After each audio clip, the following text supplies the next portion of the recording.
My name is Olivia. I'm 45 years old.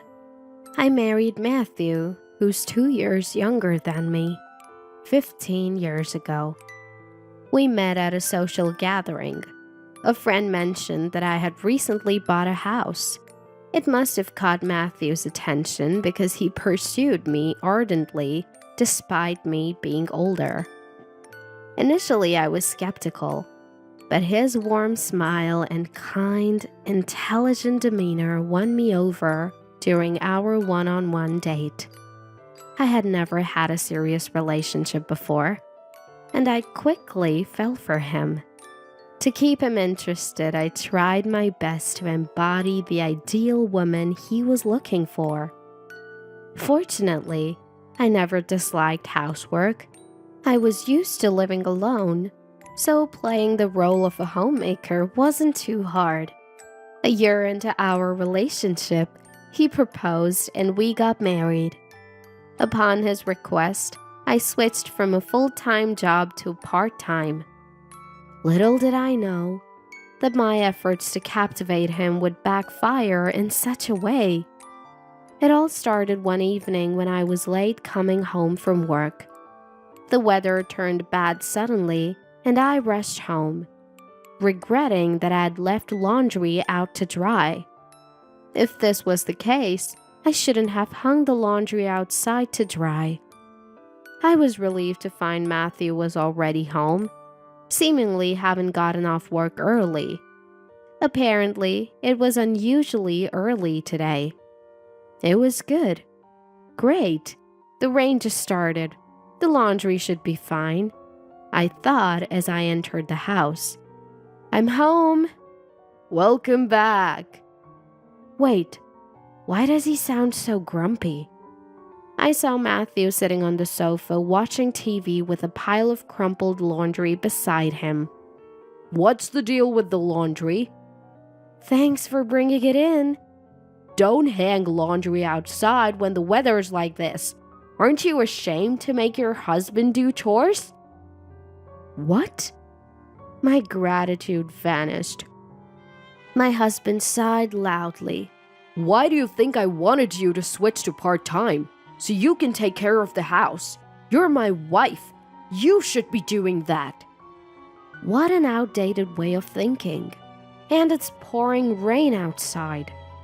But back then, I was head over heels for Matthew. Plus, I was the one who tried to play the role of the perfect homemaker.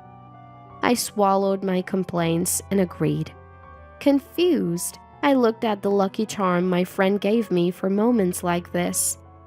Slowly, my heart calmed down. Back then, that was enough for me not to resent Matthew. A year later, our adorable daughter Ava was born. Being close to my family was a godsend for support. Matthew adored Ava, but that was it. He never really helped much with housework or childcare. Yet, Ava was very attached to him because he spoiled her. Maybe being playful is enough? Fortunately, we could live off Matthew's salary. When Ava turned 3, I'd put her in daycare and started a part-time job. Then, I started using my own earnings to make my life a bit easier. Matthew never interfered with how I managed the house or raised our child. Whenever he complained about the house being messy or dinner being late, I reminded myself that he was just a big kid who happened to earn money to keep my sanity. Like that, we lived as a typical family of 3, more or less happily. Then, one Saturday, after Ava had gone to her extracurricular activities, Matthew's phone rang. From what I could hear, it seemed like it was his mother. He was scratching his head while listening intently. Once he hung up, I asked, "What happened?" "Well, can my mom and dad stay with us for a while?" "Sure." Matthew explained that his parents, Chloe and Brian, needed to move in temporarily because their apartment was being demolished. They're getting old, and it's hard for them to find another place they feel safe in. Is that okay? I get it. I really do. But having his parents live with us, although I felt uneasy, I agreed. What can you do? I could never say no in front of Matthew. A month later, Chloe and Brian arrived with a moving truck. They hauled in a ton of stuff and started exploring our house, eventually commenting, "It's a bit cramped." "That's because of all your stuff." I held back my thoughts and offered a polite smile. I opened the door that connects to the living room. "This room, on the first floor is for you, Chloe and Brian. Please make yourself at home until you find a new place." "It looks like it gets chilly in here." "We have a heater, so feel free to use it." Chloe started unpacking her things, obviously dissatisfied. Meanwhile, Brian opened the fridge without asking. "Hey, Brian!" What? We're gonna be living here, right? What's wrong with opening my own fridge? "Well, you're right, but you've barely been here before. A heads up would be nice." I drink 3 beers a day. I'll let it slide this time, but keep it stocked from now on.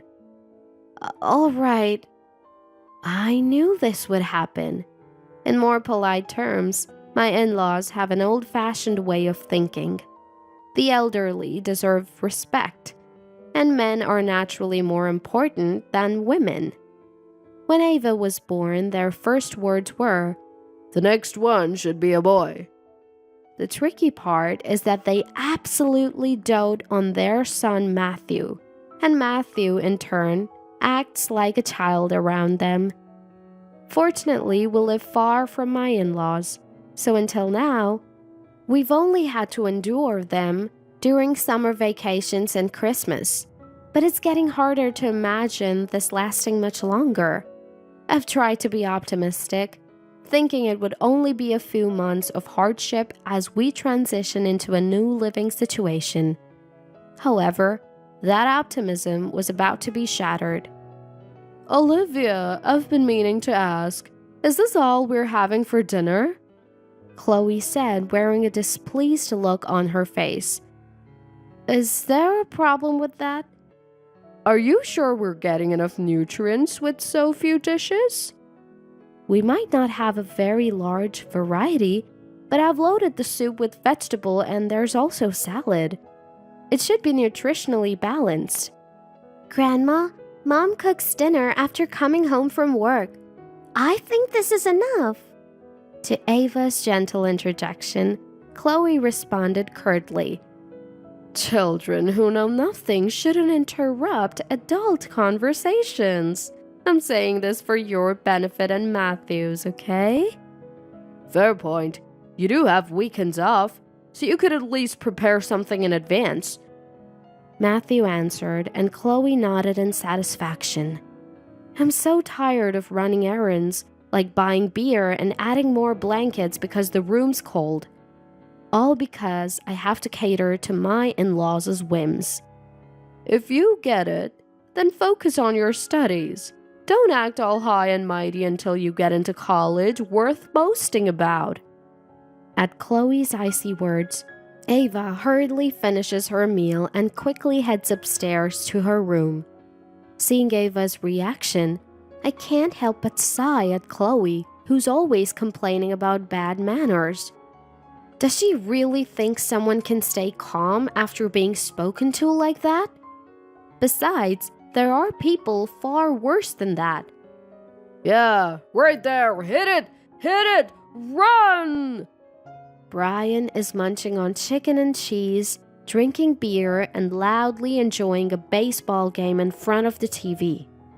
It's irritating to see Brian so excited, spitting while talking with one knee up on the couch.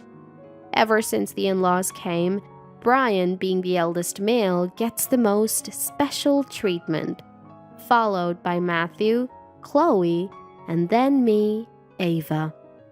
Sure, There's a time and place to respect the pecking order within a family. But what about Ava's feelings when her whole life gets upended because of the whims of live-in in-laws? These in-laws don't work, don't contribute to household expenses, and don't even look for a new place. When I asked them to contribute financially, they screamed at me hysterically. "We never asked our son for money. How dare you ask us for money?" It doesn't make any sense. They're still spending money at the spa and shopping without a second thought. Both Ava and I are nearing our limit. Over the weekend, I waited until the in-laws were asleep and snuck in a conversation with Matthew. Listen, ever since Brian and Chloe arrived, Ava's been locking herself in her room. Plus, we're spending more on groceries and utilities. This is our home. You should talk to Chloe and Brian about being more considerate. Huh? Oh, they said they'll move out soon. Just bear with it for a little while. Matthew responds absent-mindedly, eyes glued to his mobile phone. Lately, he's been addicted to mobile games. Whenever he's free, he's on his phone. He's been working late and even going to work on weekends. The other weekend, he suddenly had to go on a business trip and left in a hurry. Are you even listening? I'm listening, I'm listening. What could be so interesting? As I lean over to take a look, Matthew abruptly stands up, hiding the screen. What are you doing? That's private. Sure, mobile phones are private. But should he be so startled just because I might see his game? What are you hiding? Nothing. If it's nothing, then show me. I'm curious about what mobile game has you so hooked. Well, it's just that, Matthew fumbles with his phone behind his back. And just then, a message alert rings out from his usually quiet phone. It seems he had taken it off silent mode without realizing. It's Friday night, 11 p.m. Who messages someone at this hour? It's not like we're teenagers anymore. Something seemed off. You got a message. Want to check it? I smiled calmly. Matthew glanced at his phone screen and gave a fake smile. It's a work thing. We should head to bed. I have to work tomorrow. On his way to the bedroom, Matthew's phone slipped out of his hand. As he quickly picked it up and skimmed the screen, the message read, Megan, looking forward to tomorrow. Love you. Panicked, I snatched his phone and confronted him. What's this about having fun at work with another woman? Who's Megan? Love you? Have you been sending her the same thing? My gut feeling was right. Matthew looked around nervously before sitting down. I'm sorry. It was just a harmless game. To put it bluntly, Matthew was cheating. His excuse about being addicted to mobile games was a total lie. Turns out, the other woman was a junior colleague, and his excuses about weekend shifts and business trips were all lies too. The unexpected betrayal left me dizzy. Here I was, balancing work, house chores, and childcare, doing my best to support Matthew. Fed up with his dismissive attitude, something in me snapped. You think it's okay because you're not serious. You're so annoying. Just then, my in-laws woke up, rubbing their sleepy eyes. What's going on? Perfect timing. Let's share what their darling son has done. Brian, Chloe, you need to hear this. I explained everything I just found out to my in-laws. Matthew sat there, shrinking like a child who just got scolded. I didn't care if they thought it was childish to tattle to my in-laws. They all should feel a bit of shame. Matthew and his parents. I finished my rant and took a deep breath. That's when Brian mumbled, seemingly uninterested. Is that all? What? He said it was a game, right? A fling or two is just men being men. If you're gonna be angry over that, you're going to have a hard time. I can't take this anymore. That's right. Chloe would understand me, I thought. I looked away from ear-picking Brian to Chloe and was flabbergasted. Unbelievably, Chloe was rubbing Matthew's back and consoling him. It's terrible that she snooped through your phone and yelled at you. She used to be such a domestic and adorable woman when she first came to greet us. Now look at her. Just an irritating wife. I'd understand if you wanted to have some fun. Mom, you get me? All I wanted was a little excitement. Matthew lifts his face, nodding in agreement. Chloe, seemingly astounded, lets out a sigh. Please don't throw a tantrum over this. If she's getting cheated on, it's because she lacks charm, you know.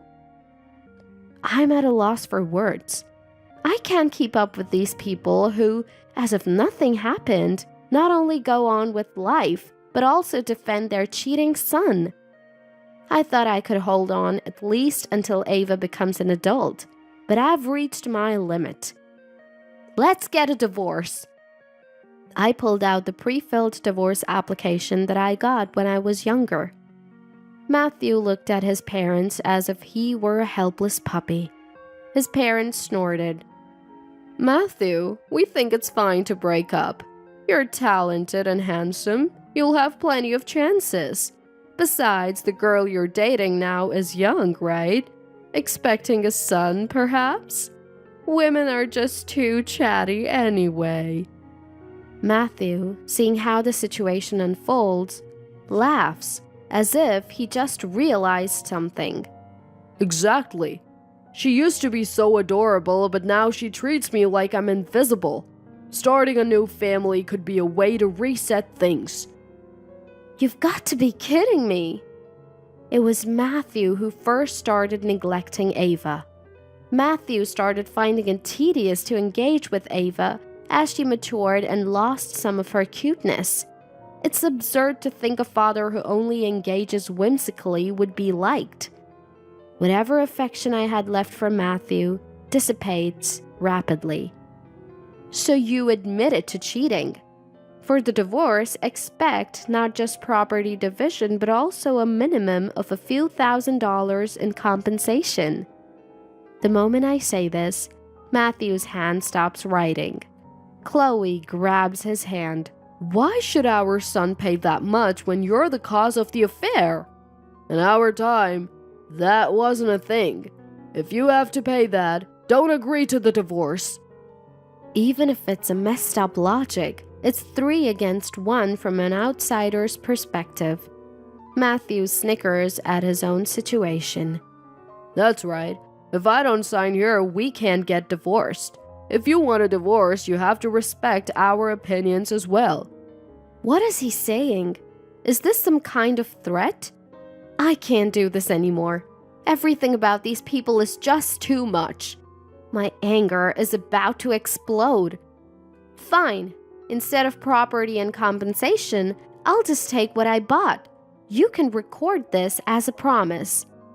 Matthew and his parents visibly relax. Before I change my mind, Chloe prompts us to open the voice memo apps on our phones.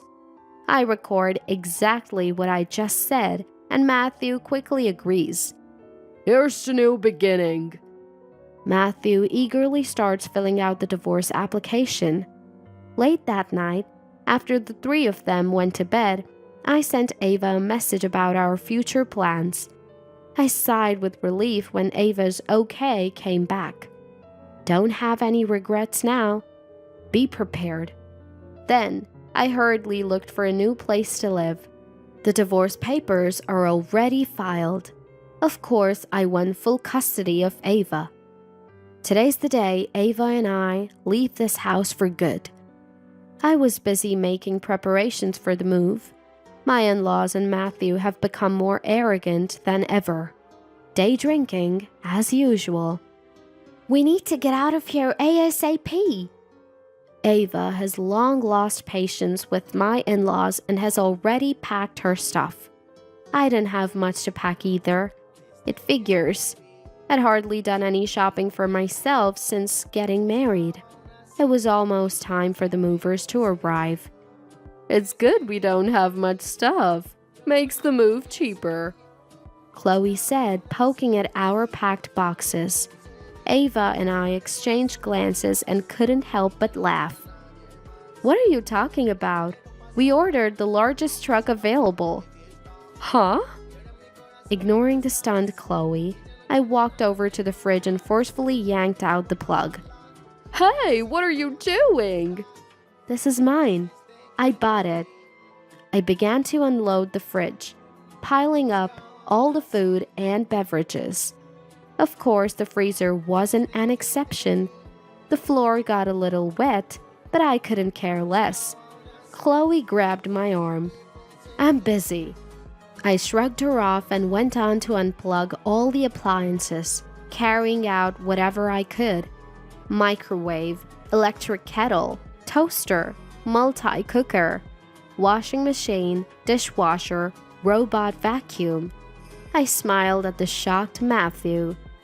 Most of my paycheck went into these appliances to lighten your load around the house. Didn't you notice? That's right. Most of the appliances here I purchased. But not just that. Mom, I got it down! Ava came down holding a ceiling light. Thanks, please get the ones downstairs next. Ava grabbed the step stool and reached for the living room light. Matthew and Brian looked puzzled, probably because they'd been drinking. Oh well, let me explain. Also the air conditioners, lights, and large furniture around the house, I bought those, remember?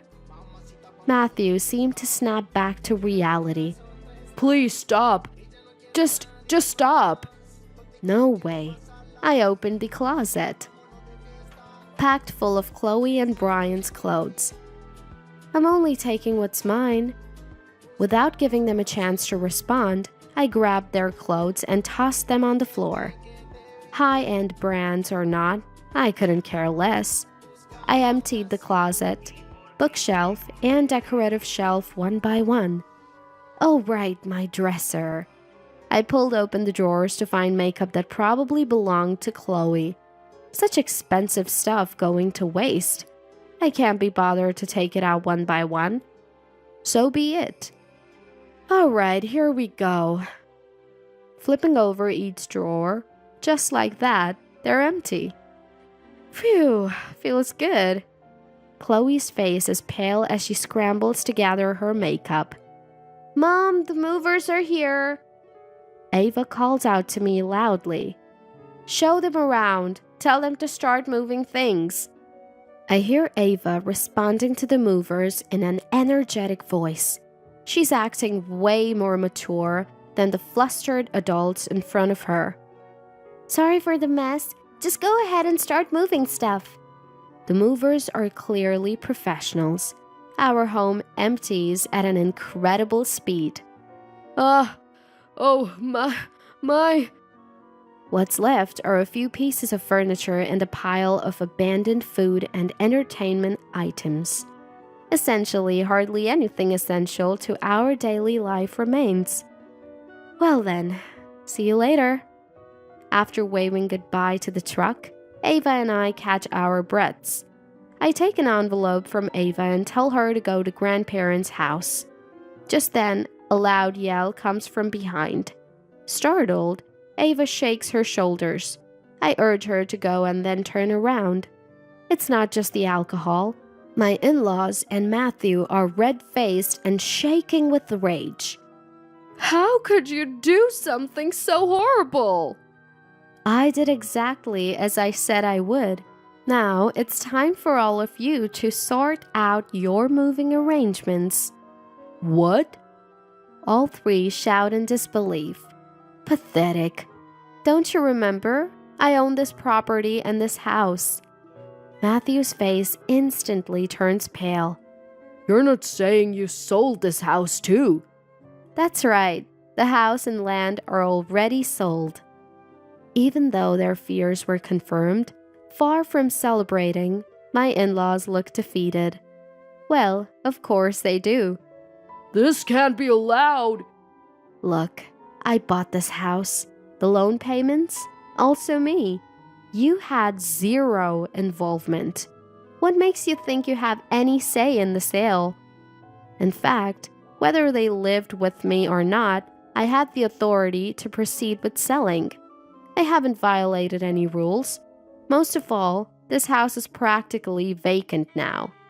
I doubt they could afford to restore the home to its original state, given their endless spending. Don't worry. You have a lovely girlfriend, right? Why not go to live with her? I can't help but laugh at Brian's desperate attempt. Feel free to try, but I wouldn't count on her. What? Shocked, eh? I wonder if that's what his expression means. What do you mean? After you left, I contacted Megan from your office. A horrible woman. Perfect for you. After I told her about your true nature and about Chloe and Brian, she said she never wants to see you again. At my words, the color drains from Matthew's face. No way. Matthew tries to make a call on his mobile phone, but the voice that comes through is mechanical, even though it's from the same woman. The number you have dialed is either out of service or switched off.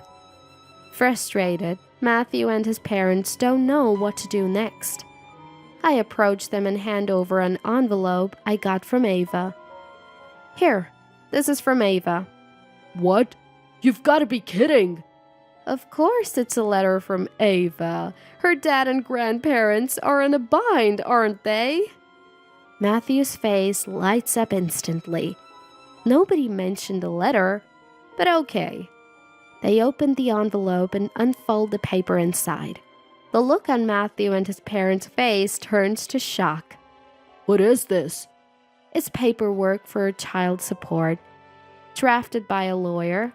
It's a legally binding document. You don't have to worry about splitting assets or paying alimony. You get it now? I never made a decision about child support. Basically, it's the child's right to receive it.